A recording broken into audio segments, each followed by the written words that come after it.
વિદ્યાર્થી મિત્રો, ચાલો આજે આપણે જે બાકી હતું ત્યાંથી શરૂઆત કરીએ. આપણે પહેલાં જોયું હતું કે સાંસ્કૃતિક પરિવર્તન અને ત્યારબાદ સાંસ્કૃતિક પરિવર્તનનો અર્થ અને વ્યાખ્યા, જેમાં આપણે 2 ફકરા જોયા હતા. હવે બાકીનું આપણે ફરીથી શરૂઆત કરી લઈએ. સાંસ્કૃતિક પરિવર્તનમાં નવી અને જૂની સંસ્કૃતિના તત્વોનું મિશ્રણ થાય છે. એટલે કે સાંસ્કૃતિક પરિવર્તનની અંદર નવી અને જૂની જે સંસ્કૃતિ હોય છે તેનું મિશ્રણ થાય છે. એટલે કે નવી સંસ્કૃતિ તો રહે જ છે, પરંતુ તેની સામે જે બદલાવ આવે છે તે બદલાવ એટલે કે તે પરિવર્તનનો પણ સમાવેશ થઈને નવી સંસ્કૃતિ અને જૂની સંસ્કૃતિ બંને ઉમેરાતી જાય છે. જે મોટે ભાગે નવશોધ અને પ્રશ્ન દ્વારા થતું હોય છે. એટલે કે જે નવી નવી શોધો થાય છે અને તેનું પ્રસારણ થાય છે ત્યારે આવું પરિવર્તન જોવા મળે છે. જ્યારે એક સંસ્કૃતિના તત્વો બીજી સંસ્કૃતિ કે સામાજિક માળખામાં ઉમેરાતા જાય છે, તેમ તે સમાજ માટે નવી સંસ્કૃતિ બનતી જાય છે. એટલે કે જ્યારે એક સંસ્કૃતિના તત્વો બીજી સંસ્કૃતિ કે સામાજિક માળખામાં ઉમેરાતા જાય, તે સમાજ માટે તે સંસ્કૃતિ નવી બની જાય છે. ઉદાહરણ રૂપે, ભારતે બંધારણમાં લોકશાહીનું ધ્યેય સ્વીકારતા રાજાશાહીને બદલે દેશમાં લોકશાહી સંસ્કૃતિ પ્રસરી અને મજબૂત બની છે. મિત્રો, આપણે જોઈએ છીએ કે પહેલાં ભારત દેશમાં રાજાશાહીને વધુ પ્રાધાન્ય આપવામાં આવતું હતું. ત્યારે જે રાજા કહે, જે રાજા કરે તે જ બાબતને ધ્યાનમાં લેવામાં આવતી હતી. પરંતુ હાલના સમયમાં તેમાં બદલાવ આવી ગયો છે. રાજાશાહીને બદલે લોકશાહી અસ્તિત્વમાં આવી છે, જેને કારણે લોકો દ્વારા, લોકો વડે અને લોકો માટે ચાલતું શાસન અસ્તિત્વમાં આવ્યું છે, જેથી દરેક લોકોને તેમાં પ્રાધાન્ય મળ્યું છે. આ શું કહેવાય છે? આ એક પ્રકારનું સામાજિક પરિવર્તન કહેવાય છે. કલા, વિજ્ઞાન, તત્વજ્ઞાન વગેરે સંસ્કૃતિના તત્વોમાં આવતું પરિવર્તન એટલે સાંસ્કૃતિક પરિવર્તન. એટલે કે કલા, વિજ્ઞાન, તત્વજ્ઞાન વગેરે સંસ્કૃતિના તત્વોમાં જે બદલાવ આવે છે તેને સાંસ્કૃતિક પરિવર્તન કહેવાય છે. આમાં સામાજિક સંગઠનના સ્વરૂપ, નિયમોમાં થતા પરિવર્તનોનો પણ સમાવેશ થાય છે. આ રીતે સામાજિક પરિવર્તન કરતાં વિશાળ ખ્યાલ ધરાવે છે. એટલે કે જે પહેલાંનું સામાજિક પરિવર્તન છે તેના કરતાં હાલના સમયનું સામાજિક પરિવર્તન છે તે ખૂબ જ વિશાળ ખ્યાલ ધરાવે છે. એટલે કે બધા જ સામાજિક પરિવર્તનો સાંસ્કૃતિક પરિવર્તનો કહી શકાય. દાખલા તરીકે મૂલ્યોમાં આવતું પરિવર્તન, એટલે કે જે વિવિધ મૂલ્યોમાં આવતું પરિવર્તન છે તે શું બતાવે છે? સાંસ્કૃતિક મૂલ્યોમાં આવતું પરિવર્તન બતાવે છે. તો હવે એમાં આપણે સાંસ્કૃતિક પરિવર્તનની વ્યાખ્યા જોઈએ. તો તેની અંદર મેકાઈવર અને પેજે જે વ્યાખ્યા આપી છે તે આપણે સમજી લઈએ. મેકાઈવર અને પેજ જણાવે છે કે સાંસ્કૃતિક પરિવર્તનમાં ધર્મ, સાહિત્ય, કળા વગેરેમાં થતા પરિવર્તનનો સમાવેશ થાય છે. એટલે કે સંસ્કૃતિમાં જે બદલાવ આવે છે તેમાં ધર્મ, સાહિત્ય અને કળા વગેરેમાં જે બદલાવ આવે છે તેનો પરિવર્તન તરીકે સમાવેશ થાય છે. સામાજિક પરિવર્તન સાંસ્કૃતિક પરિવર્તનથી વધારે ગતિશીલ હોય છે. એટલે કે સામાજિક પરિવર્તન સાંસ્કૃતિક પરિવર્તન કરતાં વધુ ગતિશીલ જોવા મળે છે. કારણ કે સામાજિક સંબંધોમાં જેટલી ઝડપી પરિવર્તન આવે છે તેટલી જ ઝડપથી કલા, વિજ્ઞાન, સાહિત્ય, પરંપરા, ધર્મ, તત્વજ્ઞાન વગેરેમાં આવતું નથી. દાખલા તરીકે માતા પિતા અને સંતાન વચ્ચેના સંબંધોમાં આવતું પરિવર્તન. આપણે જોઈએ છીએ કે માતા પિતા અને સંતાન વચ્ચે જો કોઈ ઝઘડો થાય તો તેમાં ઝડપથી પાછી સુલેહ પણ થઈ જાય છે. આમ તેને સમજ પ્રાપ્ત થતાં તે સુલેહ કરી લે છે, તો તેઓમાં પરિવર્તન આવેલું કહેવાય છે. પરંતુ કલા, વિજ્ઞાન, સાહિત્ય, પરંપરા વગેરેમાં આટલું ઝડપથી પરિવર્તન આવતું નથી. સામાજિક અને સાંસ્કૃતિક પરિવર્તન પરસ્પર અસર પહોંચાડે છે. એટલે કે સામાજિક અને સાંસ્કૃતિક પરિવર્તન થવાથી પરસ્પર એકબીજાને અસર થાય છે. બંનેની સમાજ પર અસર પડે છે. દાખલા તરીકે જૂથ જીવન અને સંબંધોમાં પરિવર્તન આવે તો સંસ્કૃતિના તત્વો, મૂલ્યો, માન્યતાઓ અસર પહોંચે છે. એટલે કે દાખલા તરીકે કોઈ જૂથ જીવનમાં અને સંબંધોમાં પરિવર્તન આવે તો સમાજ જીવન બદલાઈ જાય છે અને તેને કારણે સંસ્કૃતિના તત્વો, મૂલ્યો અને માન્યતાઓને અસર પહોંચાડે છે. એવી જ રીતે સાંસ્કૃતિક વાતાવરણ બદલાતા સમાજ જીવન બદલાય છે, આમ એકબીજા પર અસર કરે છે. દાખલા તરીકે સાંસ્કૃતિક પરિવર્તનથી ગ્રામીણ જીવનમાં પરિવર્તન આવવું. કેટલીકવાર સામાજિક તંત્રને કોઈપણ ફેરફાર પહોંચાડ્યા વિના સાંસ્કૃતિક તંત્રમાં ફેરફારો થતા હોય છે. દાખલા તરીકે ભાષામાં ઉચ્ચારણ કે ધ્વનિ સંબંધિત પરિવર્તન, સંગીત શૈલીમાં થતા પરિવર્તન સંસ્કૃતિમાં આવતા પરિવર્તનો છે, પરંતુ તેની સમાજ પર કોઈ નોંધપાત્ર અસર થતી નથી. એટલે કે આ પરિવર્તન આવવાથી તેની સમાજ પર કોઈ નોંધપાત્ર પરિવર્તન કે તેની અસર થતી નથી, કારણ કે તેની જે તે વ્યક્તિ પૂરતી જ તે અસર નોંધાય છે. આમ સમાજશાસ્ત્રને એવા સાંસ્કૃતિક પરિવર્તનમાં રસ છે કે જે સામાજિક સંગઠનોમાંથી નીપજતા હોય અને સામાજિક સંગઠનને અસર કરતા હોય. સામાજિક પરિવર્તન અને સાંસ્કૃતિક પરિવર્તન વચ્ચે પાતળી ભેદરેખા હોવાથી તે કયું પરિવર્તન છે તે નક્કી કરવું મુશ્કેલ હોય છે. હવે આપણે જોઈશું સાંસ્કૃતિક પરિવર્તનના લક્ષણો. તો સાંસ્કૃતિક પરિવર્તનનું પહેલું લક્ષણ છે સંસ્કૃતિના કોઈપણ ભાગમાં આવતું પરિવર્તન. એટલે કે સંસ્કૃતિના કોઈપણ તત્વો કે ભાગમાં આવતું પરિવર્તન એ સાંસ્કૃતિક પરિવર્તન તરીકે ઓળખાવી શકાય છે. દાખલા તરીકે હેન્ડલૂમને બદલે પાવરલૂમનો ઉપયોગ, નવરાત્રિનું બદલાયેલું સ્વરૂપ, આ શું જોવા મળે છે? સંસ્કૃતિનું પરિવર્તન જોવા મળે છે. હવે આપણે તેનું બીજું લક્ષણ જોઈએ, સમાજની સાધનાત્મક વ્યવસ્થામાં થતું પરિવર્તન. સમાજ પોતાની જરૂરિયાતો સંતોષવા માટેના સાધનો વિકસાવે છે. એટલે કે સમાજના વ્યક્તિઓ પોતાની વિવિધ જરૂરિયાતો સંતોષવા માટેના સાધનોનો વિકાસ કરે છે, જેમાં યંત્રો, વાહનો, મકાનો, પુસ્તકો, વાસણો, ફર્નિચર વગેરે મુખ્ય સગવડના સાધનોમાં આવતું પરિવર્તન એટલે સાંસ્કૃતિક પરિવર્તન. દાખલા તરીકે બેસવા માટે સોફા સેટ, જમવા માટે ડાઇનિંગ ટેબલનો ઉપયોગ કરીએ છીએ. એટલે કે આપણે કોઈક પણ સમાજની વ્યક્તિ હોય તે પોતાની જે તે સગવડ એટલે કે સુવિધાઓ માટે જે કંઈ પણ સાધનો વસાવે કે તેનો વિકાસ કરે તો તેને આપણે સાંસ્કૃતિક પરિવર્તન કહી શકીએ. હવે એનું ત્રીજું લક્ષણ છે સમાજની ધોરણાત્મક વ્યવસ્થામાં થતું પરિવર્તન. સામાજિક સંબંધોની વ્યવસ્થા ટકાવવા સમાજ ધોરણોની વ્યવસ્થા રચે છે, જે સંસ્કૃતિનો ભાગ છે. તેથી જ ધોરણાત્મક વ્યવસ્થામાં થતા પરિવર્તનને સાંસ્કૃતિક પરિવર્તન કહેવાય છે. દાખલા તરીકે લગ્ન અંગેના કાયદામાં બદલાવ. આપણે જોઈ ગયા એ મુજબ કે લગ્ન અંગેના કાયદામાં બદલાવ લાવવામાં આવ્યો છે. કોઈક પણ પાત્ર પોતાના મનપસંદ પાત્ર સાથે લગ્ન કરી શકે છે એવો કાયદો પણ અમલમાં આવ્યો છે. સ્ત્રીઓને અધિકાર અપાતા કાયદા. રાજાશાહીમાંથી લોકશાહી શાસન વ્યવસ્થા. એટલે કે પહેલાં રાજાશાહી જીવન જીવતા હતા લોકો, હવે હાલના સમયમાં લોકશાહી શાસન વ્યવસ્થા જોવા મળે છે.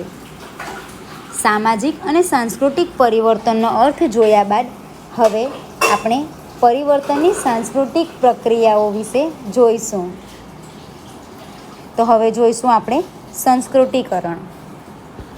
ધોરણ 11માં સ્તર રચનાના એકમમાં જોઈ ગયા કે પરંપરાગત ભારતીય સમાજમાં જ્ઞાતિબંધ પ્રકારની સ્તર રચના હતી.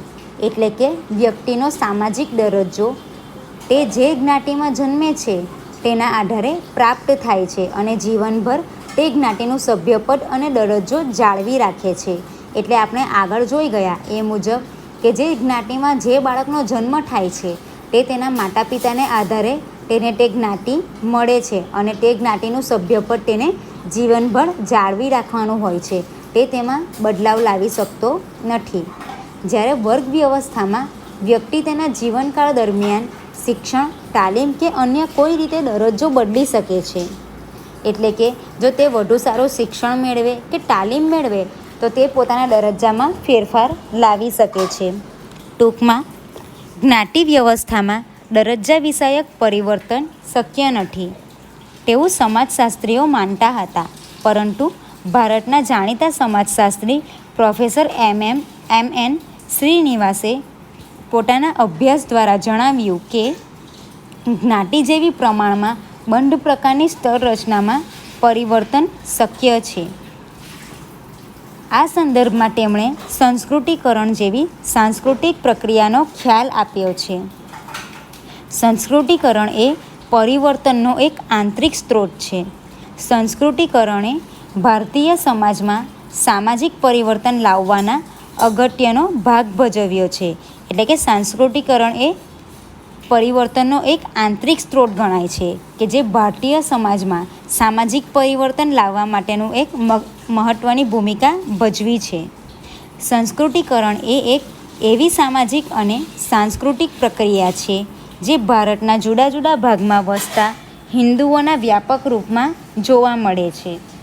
એટલે કે સંસ્કૃતિ એ હિન્દુઓમાં વ્યાપક રૂપમાં જોવા મળે છે. ઉપરાંત આદિવાસી સમૂહમાં પણ સક્રિય રીતે ચાલી રહી છે. આપણે જોઈએ છીએ કે દરેક સમાજની પોતપોતાની સંસ્કૃતિ અલગ હોય છે અને પોતાના સમૂહો પણ એ જ સંસ્કૃતિનો વ્યાપક રૂપમાં ઉપયોગ કરતા જોવા મળે છે. હવે આપણે જોઈશું સંસ્કૃતિકરણનો અર્થ. સંસ્કૃતિકરણની પ્રક્રિયા અતિ પ્રાચીન હોવા છતાં સંસ્કૃતિકરણ શબ્દ અને ખ્યાલ સૌપ્રથમ એમ.એન. શ્રીનિવાસે આપ્યો હતો. તેમને પોતાનું પુસ્તક રિલિજિયન એન્ડ સોસાયટી અમાઉંગ ધ ક્રોગ પુસ્તકમાં જ્ઞાતિના પરિવર્તનને સમજાવવા માટે બ્રાહ્મણીકરણ શબ્દ પ્રયોજ્યો હતો. તે પછી દ્રવિડ પોકોક અને અન્ય માનવશાસ્ત્રીઓએ કહ્યું કે નિમ્ન જ્ઞાતિ માટે બ્રાહ્મણ સિવાય અન્ય જ્ઞાતિ પણ મોડેલ બને છે. તેથી શ્રીનિવાસે બ્રાહ્મણીકરણને બદલે સંસ્કૃતિકરણ શબ્દનો ઉપયોગ કર્યો હતો. એટલે આપણે જોઈ શકીએ છીએ કે બ્રાહ્મણીકરણ શબ્દને પ્રયોજવાને બદલે તેઓએ તેના નામમાં પરિવર્તન લાવીને સંસ્કૃતિકરણ કર્યું હતું. કારણ કે જે દરેક પ્રકારની જ્ઞાતિઓમાં અલગ અલગ પરિવર્તન આવવાને કારણે દરેક લોકોની જ્ઞાતિઓ પ્રમાણે તેઓના જીવન જીવવાની રીત પણ અલગ જોવા મળે છે. સંસ્કૃતિકરણના અર્થમાં માત્ર સંસ્કૃતિનું અનુકરણ કરે છે તેવું નથી, પરંતુ સંસ્કૃતિ ભાષામાં ધાર્મિક ગ્રંથોમાં જે પ્રકારના વિચારો માન્યતા વ્યક્ત થતી હતી, જે ઉપલી જ્ઞાતિ અપનાવતી તેનું અનુકરણ નિમ્ન જ્ઞાતિ કરતી માટે સંસ્કૃતિકરણનો શબ્દનો ઉપયોગ કરે છે. એટલે કે આપણે જોઈએ છીએ કે જે ઉચ્ચ જ્ઞાતિના લોકો હોય છે તેનું અનુકરણ કરી નિમ્ન જ્ઞાતિના લોકો કરતા હોય છે અને પોતાની જ્ઞાતિ કે સંસ્કૃતિમાં તેઓ બદલાવ કે પરિવર્તન લાવતા જોવા મળે છે. આ જોઈને લોકોએ શું કર્યું? એનું નામ આપ્યું સંસ્કૃતિકરણ. હવે આપણે જોઈશું સંસ્કૃતિકરણની વ્યાખ્યા. એમ.એન. શ્રીનિવાસ સંસ્કૃતિકરણ એક એવી પ્રક્રિયા છે જેમાં નિમ્ન હિન્દુ જ્ઞાતિઓ, આદિવાસી કે અન્ય સમૂહો તેમાંથી ઉચ્ચ ગણાતી જ્ઞાતિઓ કે દ્વિજ જ્ઞાતિના રિવાજો, વિધિ વિધાન, વિચારસરણી અને જીવનશૈલીનું અનુકરણ કરે છે. આમ કરીને તેઓ પોતાનો પરંપરાગત સામાજિક દરજ્જો જ્ઞાતિના કોટિક્રમમાં ઉચ્ચ હોવાનો દાવો કરે છે. એટલે કે એમ.એન. શ્રીનિવાસ તેની વ્યાખ્યામાં જણાવે છે કે સંસ્કૃતિકરણ એક એવી પ્રક્રિયા છે કે જેની અંદર નિમ્ન હિન્દુ જ્ઞાતિ હોવાનો દાવો કરે છે. તો આ થઈ સંસ્કૃતિકરણની વ્યાખ્યા. હવે આપણે જોઈશું સંસ્કૃતિકરણની પ્રક્રિયાના પાસા. એમ.એન. શ્રીનિવાસ પોતાના પુસ્તક social change in modern India એટલે કે આધુનિક ભારતમાં સામાજિક પરિવર્તનમાં સંસ્કૃતિકરણની વિગતે ચર્ચા કરી છે. તેના આધારે આ સાંસ્કૃતિક પ્રક્રિયાના કેટલાક પાસાઓ સમજવાનો પ્રયત્ન કરીએ. તેનું પહેલું પાસું છે સંસ્કૃતિકરણની પ્રક્રિયા સમૂહલક્ષી છે. એટલે કે આ પ્રક્રિયામાં વ્યક્તિ નહીં પરંતુ સમગ્ર જ્ઞાતિ સમૂહ ઊભી થાય છે અને તે ગતિશીલતા પ્રાપ્ત કરે છે. એટલે આપણે જોઈએ છીએ મિત્રો કે સંસ્કૃતિકરણ એ માત્ર એક વ્યક્તિલક્ષી પ્રક્રિયા નથી, પરંતુ આખા સમૂહને ધ્યાનમાં રાખીને તેની અંદર પ્રક્રિયા થાય છે. અને આ પ્રક્રિયા વ્યક્તિ નહીં પરંતુ સમગ્ર જ્ઞાતિ સમૂહ દ્વારા ઊભી થતી ગતિશીલ પ્રક્રિયા કહેવાય છે. અને તે માટે તે જ્ઞાતિ પોતાનો દાવો પણ આગળ ધરે છે, એટલે કે તે જ્ઞાતિ પોતે સક્રિય રહીને આગળ વધે છે. બીજી રીતે કહીએ તો સાંસ્કૃતિકરણ થાય એટલે કે જ્ઞાતિ સમૂહને આપોઆપ ઊંચો દરજ્જો પ્રાપ્ત થાય છે. એટલે કે વિવિધ જ્ઞાતિઓ હોય છે તે લોકોનું અનુકરણ કરી તે લોકોમાં તે પોતાનામાં પરિવર્તન લાવે છે અને તેઓ પોતે એક ઊંચો દરજ્જો પ્રાપ્ત થાય તે પ્રમાણેનો પોતાનો વિકાસ કરે છે. તે માટે તેણે પ્રયત્નો કરવા પડે છે. એટલે કે તે માટે વ્યક્તિ કે સમૂહે પ્રયત્નો કરવા પડે છે. ત્યારબાદ તેનું બીજું પાસું જોઈએ તો તેનું બીજું પાસું છે સંસ્કૃતિકરણની જે ગતિશીલતા કે પરિવર્તન આવે છે તેનાથી જ્ઞાતિના કોટિક્રમમાં સ્થાનફેર કે દરજ્જામાં પરિવર્તન આવે છે. એટલે મિત્રો આપણે જોઈએ છીએ કે સંસ્કૃતિકરણથી જે ગતિશીલતા કે પરિવર્તન સમાજમાં આવે છે, જેને કારણે જે તે જ્ઞાતિના કોટિક્રમ હોય છે તેના સ્થાનમાં અને તેના દરજ્જામાં પણ ફેરફાર આવે છે, કારણ કે તેનામાં પરિવર્તન આવવાથી તે એક ઉચ્ચ સ્થાન કે દરજ્જો મેળવવાના પ્રયત્ન કરે છે. પરંતુ માળખાગત પરિવર્તન આવતું નથી. એટલે કે જ્ઞાતિ વ્યવસ્થા પાયામાંથી બદલાઈ જતી નથી. એ રીતે પરિવર્તન સામાજિક પ્રક્રિયા છે. હવે આપણે તેનું ત્રીજું પાસું જોઈએ કે સંસ્કૃતિકરણની આર્થિક ઉન્નતિ થાય એવી કોઈ ખાતરી નથી. એટલું જ નહીં, આર્થિક અને રાજનૈતિક રીતે આગળ હોય પરંતુ સાંસ્કૃતિક દરજ્જો ઊંચો જ હોય તેવા લોકો સંસ્કૃતિકરણથી દરજ્જો ઊંચો લાવતા હોય છે. એટલે કે આપણે જોઈએ છીએ કે જેની આર્થિક ઉન્નતિ થાય છે તેવી વ્યક્તિઓ ઊંચો દરજ્જો પ્રાપ્ત કરવાના પ્રયત્નો કરે છે, પરંતુ જે લોકો આર્થિક રીતે સદ્ધર જ હોય છે તેઓનો દરજ્જો તો ઊંચો જ લાવતા હોય છે. હવે આપણે ચોથું પાસું જોઈએ કે સંસ્કૃતિકરણના ખ્યાલમાં સ્થાનિક પ્રભાવી જ્ઞાતિની ભૂમિકા મહત્ત્વની છે, જે આપણે આગળ જોઈશું. એટલે કે સંસ્કૃતિકરણમાં જે ખ્યાલમાં જે સ્થાનિક પ્રજા એટલે કે જે સ્થાનિક જ્ઞાતિ હોય છે તેમાં ખૂબ અગત્યની ભૂમિકા ધરાવે છે, કારણ કે જે તે જ્ઞાતિ કોઈ પરિવર્તન લાવે તો તેની સ્થાનિક કક્ષાએ તેનો અમલ થાય છે. આથી સ્થાનિક પ્રભાવી જ્ઞાતિ પણ તેમાં પરિવર્તન લાવતી જોવા મળે છે. ત્યારબાદ પાંચમું પાસું છે સાંસ્કૃતિકરણની પ્રક્રિયા માત્ર હિન્દુ જ્ઞાતિઓમાં જોવા મળે છે તેવું નથી, પરંતુ ઉપલી જ્ઞાતિઓનું અનુકરણ કરી આદિવાસી સમૂહો પણ જ્ઞાતિનો દરજ્જો મેળવવાનો દાવો કરે છે. એટલે કે અહીં શું કહેવા માંગે છે કે સંસ્કૃતિકરણની પ્રક્રિયા એ માત્ર હિન્દુ જ્ઞાતિમાં જ જોવા મળતી નથી, પરંતુ જે ઉચ્ચ જ્ઞાતિના લોકો હોય છે તેનું અનુકરણ કરી જે નિમ્ન જ્ઞાતિના એટલે કે જે આદિવાસી સમૂહો હોય છે તે પોતાની સંસ્કૃતિમાં પરિવર્તન લાવે છે અને પરિવર્તનને લાવવાને કારણે તેઓ પોતે એક ઉચ્ચ પ્રકારનું જીવન જીવવાના પ્રયત્ન કરે છે, જેને કારણે આ જ્ઞાતિ પોતાનો ઊંચો દરજ્જો મેળવવાનો પ્રયત્ન કરતી હોય છે. પશ્ચિમ ભારતમાં ભીલ અને મધ્ય ભારતમાં ગોંડ, હો, ઉરાવ તેના ઉદાહરણો છે. આ બધી જે જ્ઞાતિઓ છે તે પહેલાં નીચી જાતની હતી, ત્યારબાદ તેમાં પરિવર્તન આવતા તે પોતાનો આર્થિક દરજ્જો એટલે કે પોતાનો દરજ્જામાં પરિવર્તન લાવ્યા. આ સંદર્ભમાં સંસ્કૃતિકરણ સમૂહો અને સમુદાયો માટે ઊભી ગતિશીલતાની તેમજ પરિવર્તનની સાંસ્કૃતિક પ્રક્રિયા છે. એટલે કે આ બધા જે સમૂહો અને સમુદાયો છે તેઓ શું કરે છે કે સતત અને સતત પરિવર્તન લાવતા રહ્યા છે, જેને કારણે ગતિશીલતા વધી અને તેમાં પરિવર્તન શક્ય બન્યું. ત્યારબાદ હવે આપણે છઠ્ઠું જોઈશું. સંસ્કૃતિકરણની પ્રક્રિયા દરમિયાન સંઘર્ષ અને વિરોધ પણ જોવા મળ્યા છે. એટલે કે સંસ્કૃતિકરણની પ્રક્રિયા જ્યારે અમલમાં લાવી ત્યારે શું જોવા મળ્યું છે કે સંઘર્ષ અને વિરોધ જોવા મળ્યા છે. શ્રીનિવાસ જણાવે છે કે એવા ઉદાહરણ બને કે જ્યારે અનુકરણ કરતી જ્ઞાતિઓમાં આવેલા પરિવર્તનોને ઉપલી જ્ઞાતિઓ વિરોધ કરે છે. એટલે મિત્રો આપણે જોઈએ છીએ કે જ્યારે ઉપલી જ્ઞાતિનું અનુકરણ કરી નીચલી જ્ઞાતિઓ તેમાં પરિવર્તન લાવે છે ત્યારે શું થાય છે કે સંઘર્ષનું વાતાવરણ ઊભું થાય છે. અને સાથે સાથે નિમ્ન જ્ઞાતિના દાવાનો અસ્વીકાર થાય છે. એટલે કે જે ઉચ્ચ જ્ઞાતિ હોય છે તેઓ આ પરિવર્તન લાવવા દેતા નથી, જેને કારણે નિમ્ન જ્ઞાતિના આ પરિવર્તનનો અસ્વીકાર કરે છે. આમ કરવા જતાં જ્ઞાતિઓ વચ્ચે સંઘર્ષ પણ જોવા મળે છે.